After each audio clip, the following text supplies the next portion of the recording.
මොකද වෙන්නේ?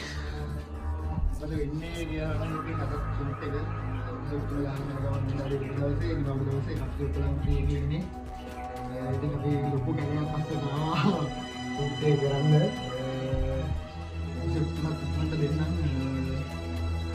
ඉතින් කට්ටිය සෙට්ලා ඉන්නවා අපේ ඉන්නවා රොබින්නවා සෙට් එක උඩරින් ඉතින් මොකද වෙන්නේ? මොකද කියන්නේ අද ඉතින් දවසක් හොඳයි. ඉතින් දැන් බලන්න හිටියා මේ අසත් එක්ක පොඩ්ඩක් කරගන්න අමාරුයි. අද ලස්සන දවසක්. අපි ඉතින් ලස්සන වැඩක් කරනවා. ඔයාලා බලන්න ඉතින් ඉස්සරහට හොඳ වැඩක් තියෙනවා. සෝමේ. සොහනට අමල්ලගේ මොඩ එක වල දාන්න.